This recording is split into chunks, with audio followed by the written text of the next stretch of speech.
Wir befinden uns hier an dem Ort, an dem Lucie Adelsberger die letzten 1,5 Jahre vor ihrer Deportation nach Auschwitz gelebt hat, nämlich in der Bleibtreustraße Nummer 17 im Bezirk Charlottenburg. Lucie Adelsberger war Kinderärztin und Internistin, hatte sich auf die Behandlung von Allergiepatienten spezialisiert und von 1927 bis 1933 hatte sie auch am Robert-Koch-Institut gearbeitet. So war ich damals auf sie aufmerksam geworden. Mein Name ist Benjamin Kunz. Ich wohne seit 11 Jahren in Berlin. Ich arbeite als Gesundheitswissenschaftler und Medizinhistoriker am Robert-Koch-Institut und an der Charité.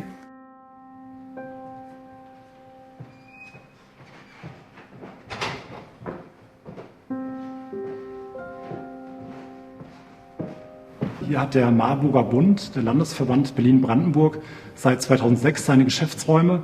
Und wir sind eingeladen worden von Peter Bobbert, das ist der Vorsitzende des Marburger Bunds, gleichzeitig frisch gewählte Präsident der Berliner Ärztekammer, der uns in seinen Geschäftsräumen empfängt. Mein Name ist Peter Bobbert, ich bin Vorsitzender des Landesverbandes Berlin-Brandenburg, Marburger Bund, der Ärztegewerkschaft in Deutschland mit weit über 100.000 Mitgliedern. Als Ärzteschaft sehen wir unsere Verantwortung nicht nur allein in medizinischen Fragestellungen. Wir sehen unsere Verantwortung auch für gesellschaftliche Fragestellungen. Und umso mehr ist es deswegen ja auch für uns wichtig, gerade auch aus der Vergangenheit zu lernen, zu sehen, was in der Vergangenheit tatsächlich gelaufen ist, was auch in Zeiten des Dritten Reiches hier in Berlin, hier auch in den Räumen unserer Geschäftsstelle gelaufen ist. Ich finde, es ist eine sehr schöne Art und Weise, an die Vergangenheit zu erinnern und sozusagen eben die Gegenwart mit einzubeziehen. Also die Häuser, so wie sie jetzt eben erhalten geblieben sind und ihre jetzigen Bewohner zu verknüpfen mit den Bewohnern eben von einst. Ich habe hier ein besonderes Dokument mitgebracht, nämlich ein Rezept, das Lucie Adelsberger im Jahr 1940 ausgestellt hat. Man sieht hier in der Kopfzeile, dass sie den Zweitnamen Sarah trägt. Alle jüdischen Frauen waren ja ab einem gewissen Zeitpunkt dazu verpflichtet worden, diesen Zweitnamen anzunehmen. Dann hier der Davidstern mit der Angabe zur ärztlichen Behandlung ausschließlich von Juden berechtigt. Lucie Adelsberger war ja eine jener Krankenbehandlerin, die sich noch um die verbliebenen jüdischen Patienten kümmern durften. Die Approbation war ja allen jüdischen Ärzten bereits entzogen worden. Und bei der Adresse sieht man, dass sie ihre Praxis damals in der Knesebeckstraße 28 hatte.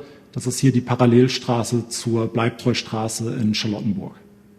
Man fragt sich vielleicht, warum Lucie Adelsberger nicht emigriert ist, als sie noch Zeit dazu hatte. Sie war ja eine junge, gesunde, hervorragend qualifizierte Frau, die sicher auch im Ausland eine Anstellung als Ärztin oder Wissenschaftlerin bekommen hätte. Tatsächlich hatte sie ja ein entsprechendes Angebot von der Harvard University.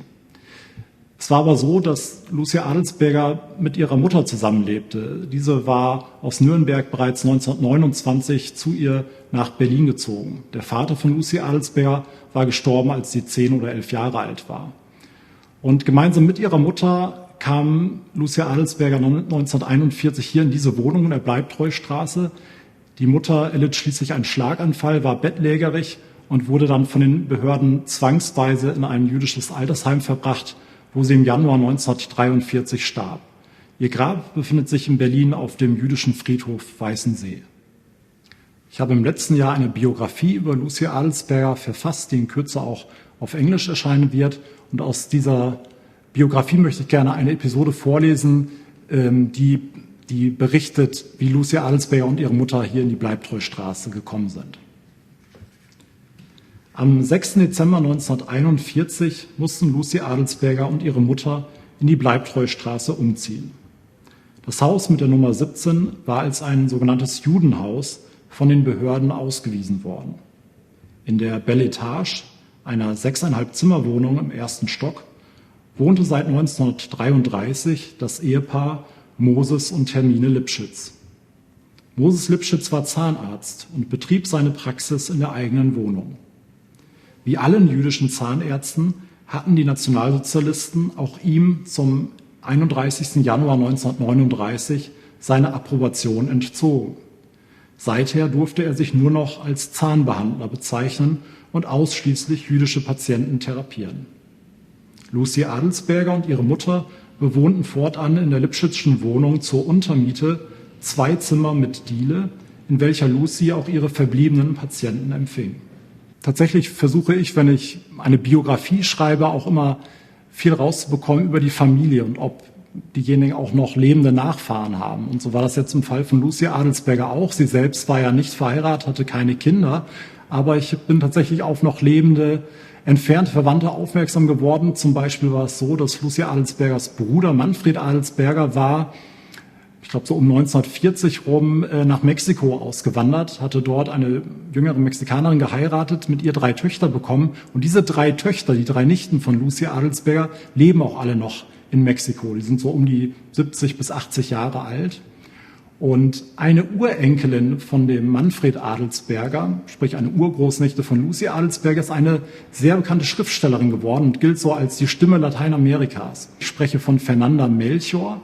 Sie ist 1982 geboren und lebt in Mexiko. Und sie kommt jetzt im nächsten Jahr tatsächlich mit einem DAAD-Stipendium für ein Jahr im Rahmen des Berliner Künstlerprogramms nach Berlin. Und ich freue mich schon darauf, wenn sie ab dem Juni wohl für ein Jahr hier in Berlin lebt. Und natürlich werden wir auch hier hinkommen in die Bleibtreustraße. Dann werde ich ihr den Ort zeigen, wo Lucy Adelsberger eben mit ihrer Mutter gelebt hat. Das hier ist der Ausschnitt aus der offiziellen Deportationsliste des 38. Osttransports, der Berlin am 17. Mai 1943 verließ.